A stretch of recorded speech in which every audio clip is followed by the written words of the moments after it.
Ya baik, sebelumnya Assalamualaikum warahmatullahi wabarakatuh. Sebelumnya perkenalkan nama saya Marian Zulkarnain dengan NPM 2478115. Jadi di sini saya akan melaksanakan jadi pada video kali ini saya akan melaksanakan tugas praktikum, yakni menjalankan praktikum yang kemarin sudah dibuat di database yang sudah dibuat sebelumnya. Untuk menindaklanjuti hal tersebut, kita langsung saja eksekusi di sini. Mulai dari yang pertama, yakni create table.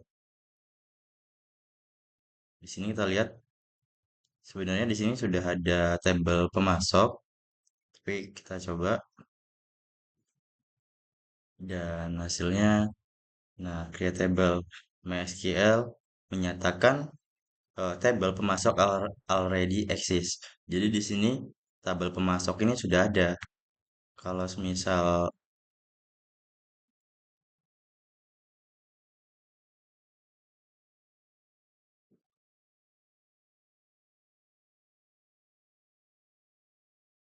nah kita bisa menghapus tabel pemasok ini biar nanti bisa dijalankan lagi create table seperti itu teman-teman. Kemudian yang kedua insert select record ke pelanggan, pelanggan email eh, ini kita nyari di pelanggan itu yang mengandung eh, kata mail.com. Jadi, sorry. Nah, langsung aja. Nah, di sini select from pelanggan where email like tanda apa ini satu kutip persen mail.com persen. Maka hasilnya akan seperti ini. Di sini yang ada mail.com langsung masuk langsung ke filter gitu. Kemudian yang ketiga yakni select dengan join. Di sini menampilkan nama prodi, count semua prodi termasuk yang mau mahasiswa. Nah, di sini kita coba lagi untuk yang ketiga. Di sini kita send. Nah, ini yang termasuk nama mahasiswa tadi di sini di mana manajemen informatika memiliki mahasiswa 2, TRPL 1 dan TRI 0 seperti itu. Kemudian yang keempat Grade and group by di mana tugasnya untuk menampilkan nilai rata-rata IPK per prodi yang hanya 3.0 lebih dari 3.0 seperti itu. Di sini ada having IPK lebih besar dari 3.0. Maksudnya kita tuh disuruh nampilin dari mahasiswa yang diurutkan berdasarkan ID prodi yang memiliki IPK lebih besar dari 3 seperti itu. Nah, di sini ada bisa kita lihat di sini edi prodi satu, edi prodi satu itu manajemen informatika dan edi prodi 2 itu adalah TRPL. Maka di sini edi prodi satu atau MI itu memiliki rata-rata IPK 3,35 dan TRPL dengan edi prodi 2 memiliki rata-rata IPK 3,8 seperti itu. Jadi nomor 5 TSQL Case di mana menampilkan pendidikan dosen S3 atau dokter, magister, atau lainnya, menampilkan nama dosen, gelar, dan golongan. Di sini kita langsung eksekusi berdasarkan file yang kemarin sudah saya kirim. Nah, di sini langsung tampil nama dosen Siti Nurhaliza, gelar MT atau Magister Teknik, golongannya Magister seperti itu. Untuk subquery di sini soal nomor 6 menampilkan prodi yang memiliki mahasiswa. Kita cek select nama prodi dari prodi di mana gitu. Nah, di sini ada prodi manajemen informatika dan TRPL. Jadi selain itu nama di sini ada tadi ya satu select satu from mahasiswa. Soal nomor 7 delimiter start product. Di sini coba kita eksekusi lagi. Nah, di sini salah. Kenapa ini salah? Bukan salah. Di sini kan kita create prosedur ya, create prosedur SP tambah mahasiswa. Nah, di sini masalahnya itu udah ada prosedur SP tambah mahasiswa ini udah ada seperti itu. Jadi bukan salah, itu karena memang sudah ada seperti itu. Dan kita trigger catat audit log aksi tabel target RFQ new NPM. Sorry, agak delay karena saya sambil charge. Di sini charge saya ukurannya kegedean wattnya. Nah, di sini memberikan hasil kosong atau nol ini sudah tereksekusi karena di sini kita mencatat audit log di mana di dalamnya ada aksi, tabel target, ref yang itu new npm atau sebagainya. Kemudian nomor 9, begin insert save point. SP1 update rollback. Kita langsung saja salin. Kita coba di sini. Nah, kemudian kita coba index for table global brief is corrupt. Sebentar saya cek. Oh, enggak. Ini kenapa? Coba saya tanyakan kepada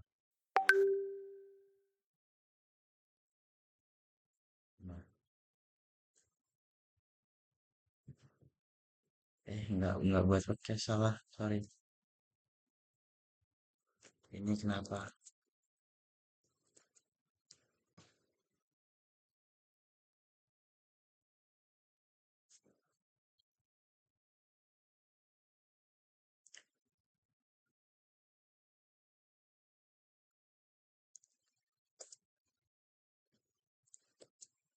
Enggak dibuat podcast. Belum nyurun. Well, langkah pertama, login MySQL sudah, MySQL sudah. Nah, kita coba perhatikan tabel yang rusak. Kita coba perbaiki, repair tabel global brief. Sepertinya di sini ada yang salah.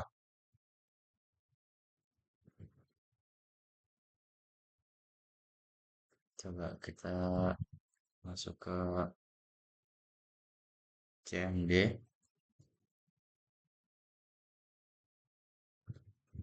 MySQL, input, root, np. Nah, MySQL sudah. Kita coba eh, perbaiki ya. Database change. Nggak salah. Coba table, kemudian kita repair. Nah, kalau sudah, kita coba lagi. Udah bisa belum? Mana lembaga ini nih? Dan masih salah. Kita coba lagi.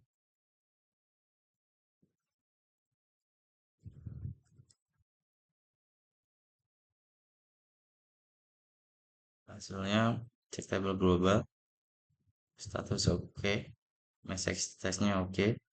Kemudian analyze table global brief. Table is already up to date, maksudnya tabelnya udah paling baru. Sebenarnya semuanya oke, cuman di sini masih belum tahu ini create user operator. Kita coba lagi.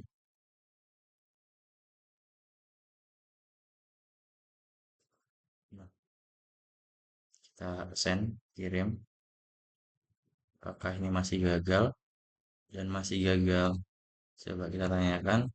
Terus sekarang apa masalahnya?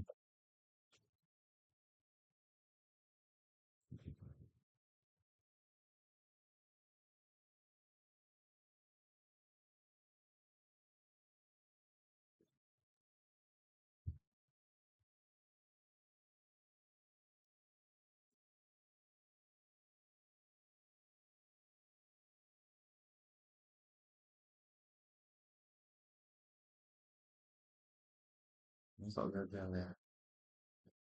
Lah, tempat saya kenapa ya? Oh, paham paham.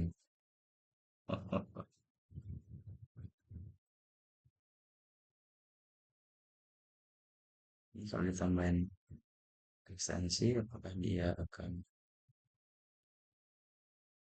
coba? Enggak. Oke Pak, sebentar Pak. Saya lagi nyoba ini, soalnya saya mau buat ini juga seperti ini. Nah, nomor 9 gagal. Saya juga masih.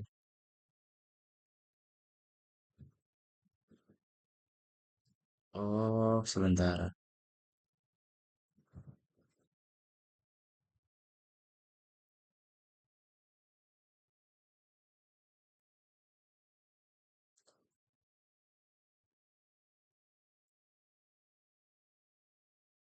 Kata kunci tidak dikenal. Tidak transaksi yang dimulai sebelumnya dekat komit. Jadi pernyataan tidak dikenal dekat checkpoint.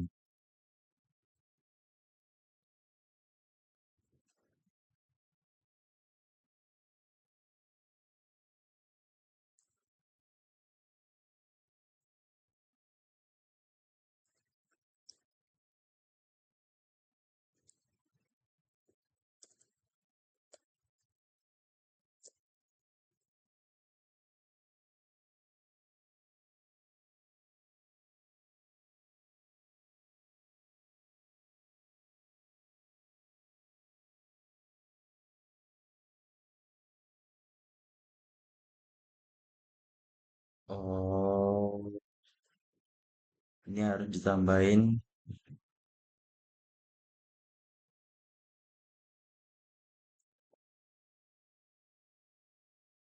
eh,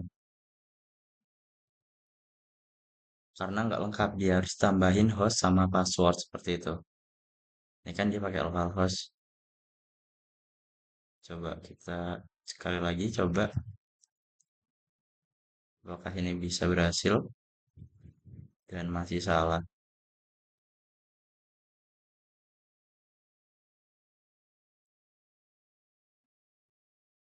Oh ini ya,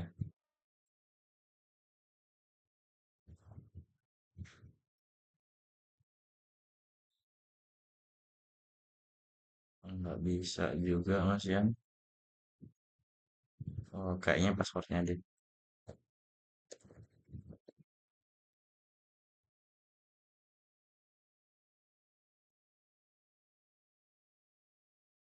sorry, itu dan masih salah. Oke, nomor 9 saya gagal. Kemudian nomor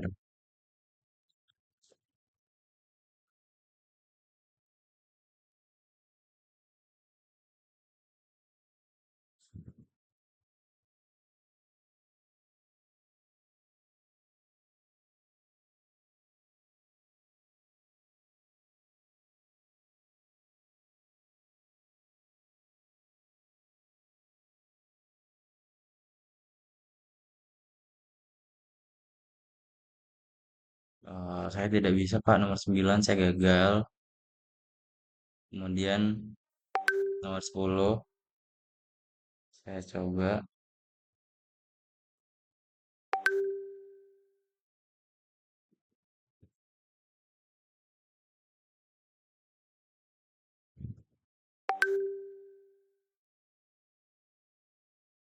Nah, berdasarkan project R&D Anda, sebutkan semua tabel dan jelaskan fungsinya.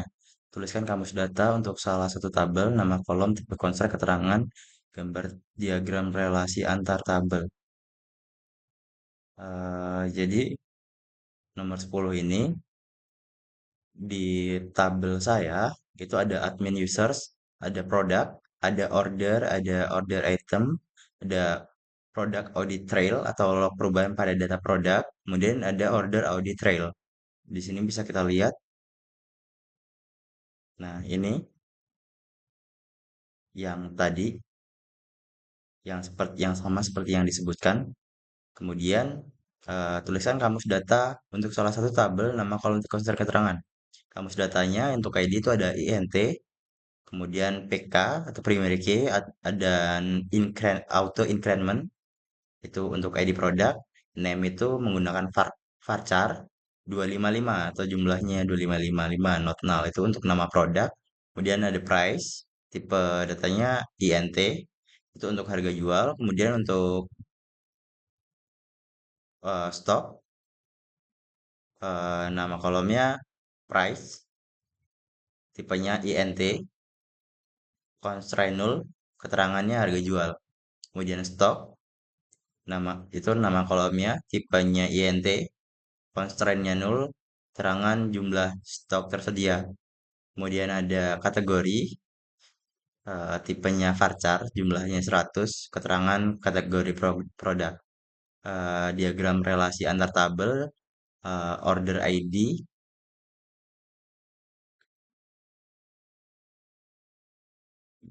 itu ID buat order ID, maksudnya buat order item.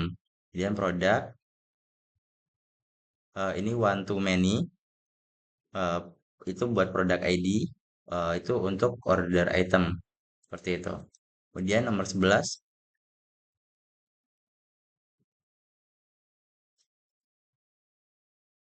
insert data ke project Anda. Tuliskan 3 insert ke 3 tabel berbeda di project Anda. Oke, jadi saya di sini ingin mencoba query yang kemarin, untuk insert, yakni insert into product, name, price, stock, kategori.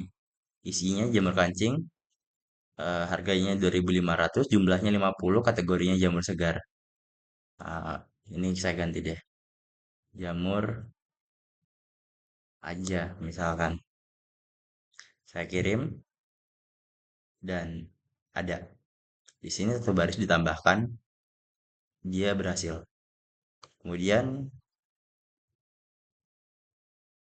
karena ini 3 insert, saya kemudian akan menginsert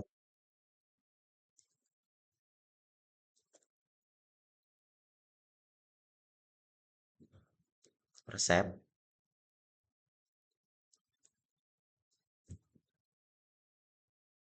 bukan, menginsert nama, resepsi, ada Budi, Jalan Merdeka, nah ini. Nah, seperti ini. Ini ID pemasok, nama pemasok, ini untuk pemasok, dan kota, gitu. Kemudian yang ketiga,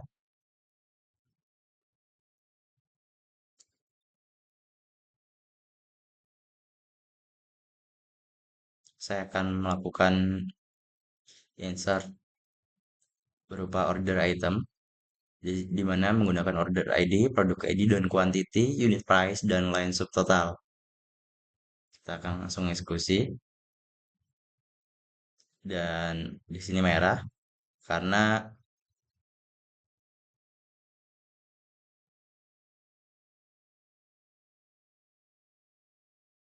order item sama order ID itu nggak di foreign key, jadi gagal. Kemudian alur kode, nah ini untuk jelaskan alur kode dari form input, validasi, dan query insert di aplikasi saya. Yang pertama data dari form atau React front end, di mana saya front endnya menggunakan React, dikirim via post ke backend Express.js. Backendnya saya menggunakan Express.js.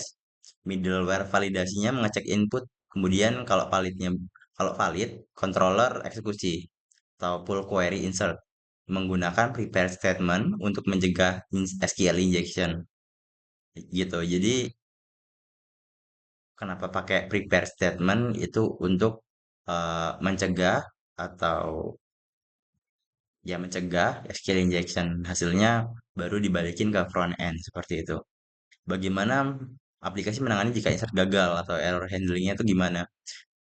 Kalau aplikasi gagal, aplikasi itu menggunakan try cat block di controllernya. Maka kalau query-nya gagal, misalnya failed kurang atau tipe datanya salah, eksekusi itu kepindah ke catch block yang balikin respon ke JSON error dengan HTTP status 500/400 seperti itu. Kemudian select dari project Anda, tuliskan subquery yang relevan dengan project Anda, tuliskan select dengan like untuk fitur pencarian, kemudian bagaimana aplikasi Anda menampilkan hasil query pengguna. Nah, di sini untuk subquery-nya saya akan menampilkan nama produk yang pernah dibeli. Saya coba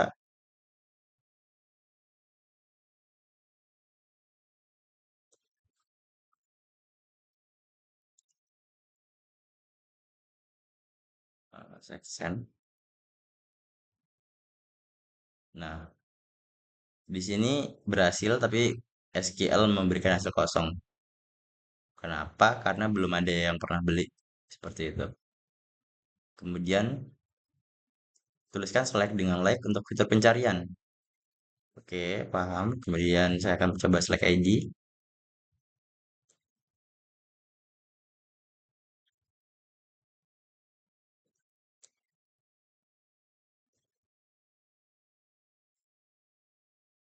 Nah, di sini sesuai dengan kata kuncinya itu jamur dan dia akan mendelete kalau nggak ada. Maksudnya tuh dia tuh nggak nampilin kalau dia nggak ada. Nah, di sini yang ada kata kunci, yang ada keyword jamur, maka dia akan tampil di tabelnya seperti itu. Kemudian bagaimana aplikasi Anda menampilkan hasil query ke pengguna? Backend API merespon dengan JSON array dari hasil query select.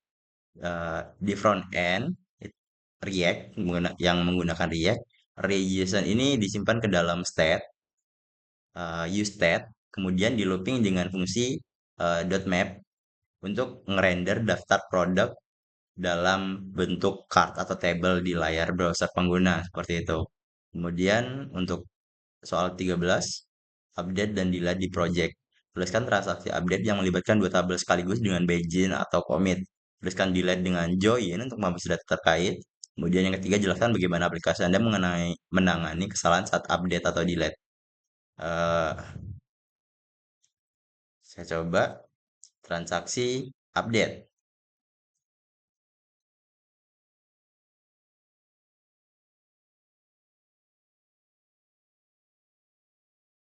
Nah, ini nggak bisa nambah atau update karena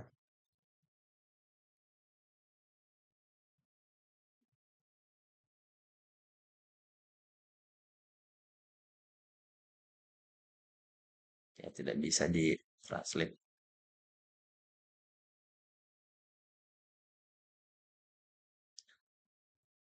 Kemudian tuliskan delete dengan join. Saya coba. Nah, ini harusnya bisa dan kita coba delete from order where ID sebagai 101. Misal kita coba simulasikan query. Nah, pas query SQL baris yang cocok 0, terus dari pesan di mana ini 101.